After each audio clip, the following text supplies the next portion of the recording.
Oi pessoal, estamos aqui para mais uma aula de ciências, né? Eu sou a professora Sabrina e hoje nós vamos trabalhar um conceito muito importante dentro do estudo da química. Lembra lá que nós estamos com a disciplina de química dentro das ciências, né? E o conteúdo que nós vamos trabalhar hoje é sobre número atômico e número de massa. E é muito importante para a gente entender como que funciona a estrutura do átomo, tendo em conta que o número atômico que nós temos hoje em dia, que nós conhecemos, ele é feito a partir da somatória da quantidade de prótons que nós temos no núcleo do nosso átomo, mais a quantidade de nêutrons. Vamos lá para a gente conhecer um pouco mais sobre esse conteúdo? Então, nós estamos falando aqui sobre o número atômico e número de massa.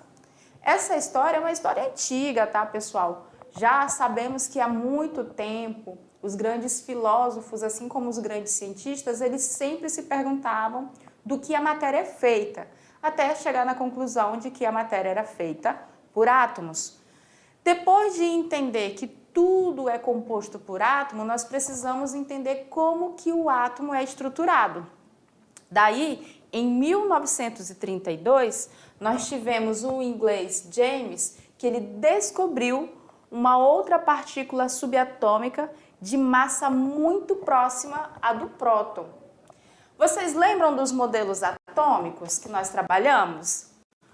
Quando a gente estava falando lá dos modelos atômicos, nós vimos que de início, no modelo de Dalton, não existia partículas subatômicas. Era somente o átomo, uma esfera maciça, desprovida de carga, indestrutível, indivisível. Depois nós fomos para Thomson, lembram lá?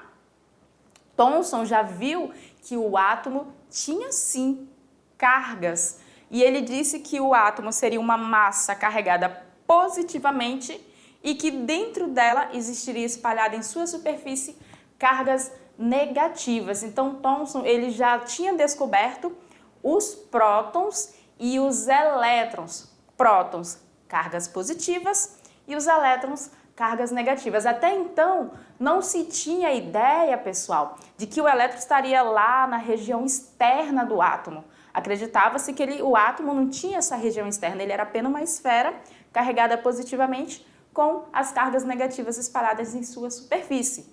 Mas lá em 1932, houve a descoberta de partículas subatômicas que eram desprovidas de carga eletrônica. Ou seja, eles não eram carregados nem positiva nem negativamente.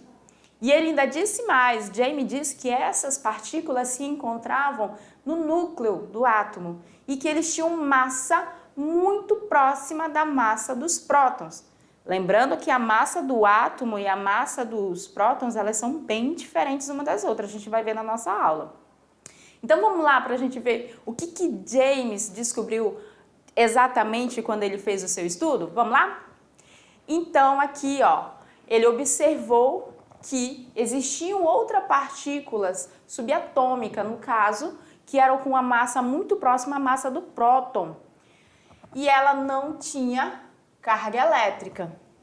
Essa partícula passou a ser chamada de nêutron, né? Justamente fazendo menção ao fato de que ele era desprovido de carga. E essa partícula estava localizada no núcleo do átomo, juntamente com os prótons. Como eles têm massa muito próxima à massa do próton, quando a gente for trabalhar número de massa, ou melhor, quando a gente for observar também o modelo atômico de Rutherford, nós vamos entender o porquê que o núcleo de um átomo é muito denso. Mas como é que ficou então a estrutura atômica até esse momento? Bom, depois dessa descoberta, nós podemos observar que hoje nós sabemos que no núcleo de um átomo nós temos os prótons, ó, carga positiva, e também nós temos aqui, ó, de verdinho representando o quê? Os nêutrons, que são partículas eletricamente neutras e de massa bem próxima à massa dos prótons. Aonde está o elétron? O elétron está aqui, ó, na região externa do nosso átomo, lá no que nós conhecemos hoje como eletrosfera dentro de orbitais. O elétron, ele é uma partícula com carga elétrica negativa e tem uma massa, ó, 1.836 vezes mais leve que a massa do próton. Então, a massa do elétron em relação à massa do próton é basicamente desprezível. E aqui, somando todas as cargas e todas as partículas que nós temos no centro do átomo, nós chamamos de núcleo. Então, as três principais partículas ou as partículas elementares que formam o átomo são os nêutrons, que cada nêutron nós vamos considerar a massa relativa dele igual a 1 e a sua carga relativa igual a 0, nem positivo nem negativo. Nós temos ainda quem? O próton, que também vamos dizer que a carga dele, a massa, relativa dele é igual a 1 e a carga relativa é mais 1. E o elétron, que tem a carga, ó, 1.836 vezes menor que a massa do próton. Qual vai ser a carga relativa dele? Menos 1. Aí você pode até estar perguntando, mas professora, se o átomo ele tem lá as partículas que são positivas e ele também tem as partículas que são negativas, então o átomo ele tem carga elétrica. Calma. Um átomo no estado fundamental, ele é neutro, ele não apresenta carga. Isso porque a quantidade de prótons que um átomo no estado fundamental tem lá no seu núcleo é igual à quantidade de elétrons que nós vamos ter na eletrosfera dele. O que isso quer dizer? Que se ele tiver 20 cargas positivas no núcleo, ele vai ter 20 cargas negativas na eletrosfera. 20 positivo com 20 negativo, cada carga está anulando uma a outra, então ele é desprovido de carga. Quando que nós vamos ter carga para os nossos átomos? Quando ele tiver interação com outros átomos, formando as moléculas, substâncias, e aí nós vamos ter aquelas situações onde um átomo vai estar cedendo elétrons para o outro e o outro átomo vai estar recebendo. Quando a quantidade de elétrons na eletrosfera for diferente da quantidade de prótons lá no núcleo do nosso átomo, aí nós temos a carga, que são a formação dos íons. Quando a gente tiver, por exemplo, 20 prótons dentro do núcleo lá, tem 20 cargas negativas. Só que esse átomo, ele realizou uma reação química e perdeu um elétron, ele cedeu um elétron para outro átomo. Na eletrosfera eu já não tenho mais 20 elétrons, eu vou ter 19. Quantos prótons eu vou ter a mais? Se eu tenho 20 prótons lá no núcleo e tenho 19 elétrons, eu tenho um próton a mais, certo? O próton é carga positiva ou negativa, pessoal? Positiva. Então, eu tenho uma carga positiva a mais. Esse meu átomo vai ficar carregado positivamente, equivalente à carga ou à quantidade de partículas positivas que ele vai ter a mais. Se ele tiver dois prótons a mais, ele vai ficar carregado igual a 2 mais ou mais 2. Agora, se ele tiver 2 elétrons a mais que prótons, se ele tiver recebido 2 elétrons, aí ele vai ficar carregado negativamente. Ele vai ter 2 cargas negativas a mais, tá? Mas isso quando ele estiver participando de alguma reação, formou um íon. Agora, no estado fundamental, todos os átomos são nêutrons, porque a quantidade de carga positiva é igual à quantidade de carga negativa, ok? Então, vamos lá para a gente conhecer sobre o número atômico, para a gente entender como que esse número é muito importante. Bom, o número atômico ele é representado pela letra Z maiúscula, tá, pessoal? E não é maiúscula daquela... Não, é maiúscula na letrinha de forma, sempre, tá? Ele corresponde ao número de prótons existente no núcleo do átomo. Então, aqui eu posso dizer que o número atômico Z, ele é igual ao número de prótons. O número atômico ele é muito importante na química. Ele é onde a gente consegue identificar os átomos. Isso significa que átomos diferentes não terão número atômicos iguais. Se eu tenho átomos com o mesmo número atômico, eu estou falando do átomo do mesmo elemento. Vamos lá. Vamos imaginar que o número atômico dos átomos é como o nosso CPF. Cada indivíduo, cada cidadão brasileiro, ele tem o seu CPF, o seu número de registro no CPF. Não pode ocorrer de ter duas pessoas com CPFs iguais. Por quê? Porque a gente consegue identificar cada cidadão por esse número. Da mesma forma, é o número atômico na química. A gente identifica os átomos, né, dos elementos pelos seus números atômicos. Mas, professora, por que o número atômico do átomo não é a quantidade de elétrons dele? Ou a quantidade de nêutrons dele? Por que tem que ser a quantidade de prótons? Primeiro, átomos realizam reações químicas, né? E eu acabei de falar que em algumas reações o átomo ele pode ceder elétrons ou receber elétrons. Isso significa que a quantidade de elétrons que um átomo tem na eletrosfera dele pode, variar. E o número de nêutrons? Hoje nós sabemos que existem os isótopos, que são átomos, que apresentam o mesmo número atômico e número de massa diferente. A gente vai falar mais sobre eles. Só que se ele tem número de massa diferente, o que mudou de um átomo para o outro? São átomos do mesmo elemento, eles têm o mesmo número atômico. Só que o que mudou foi a quantidade de nêutrons que ele tem lá no núcleo. Nós também temos átomos que têm mais nêutrons que os outros. O que é fixo? A quantidade de prótons que o átomo tem no núcleo. Somente reações nucleares, como as reações de radioatividade, elas realmente ocorrem no núcleo do átomo, alterando esse número. Mas as reações químicas, de um modo geral, elas não ocorrem no núcleo. Então, o número de prótons de um átomo, ele permanece constante. Por isso que nós trabalhamos o número atômico sendo igual à quantidade de prótons que o átomo tem lá no seu núcleo. Tranquilo? Então vamos continuar que a gente tem exemplo aí para a gente entender como que funciona. Por exemplo, o número atômico do sódio, o elemento sódio, que é representado pelo símbolo Na. O número atômico dele, é 11. Isso significa que ele possui lá no núcleo dele 11 prótons e também que quando ele está no estado fundamental, ele é um átomo neutro. Por que ele é neutro? Porque ele possui a mesma quantidade de prótons e de elétrons.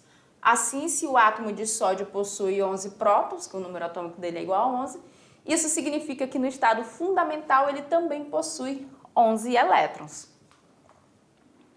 Então, como é que é a estrutura do átomo?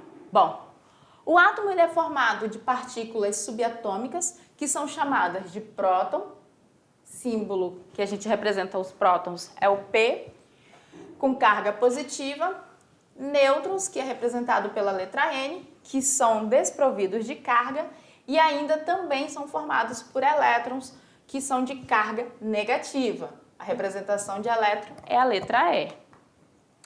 Prótons e nêutrons estão aonde? No núcleo do nosso átomo. E os elétrons estão transitando pela eletrosfera, ou seja, eles estão em volta do núcleo. Seria mais ou menos isso aqui, Nós temos o átomo, aonde a região central dele, nesse exemplo aqui, apresenta 3 prótons, 1, 2, 3. Então, o número atômico para esse camarada é igual a 3. Quantos nêutrons ele apresenta aqui, 1, 2, 3, 4.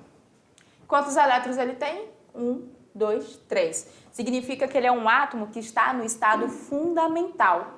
A quantidade de elétrons equivale à quantidade de prótons, então ele é desprovido de carga elétrica.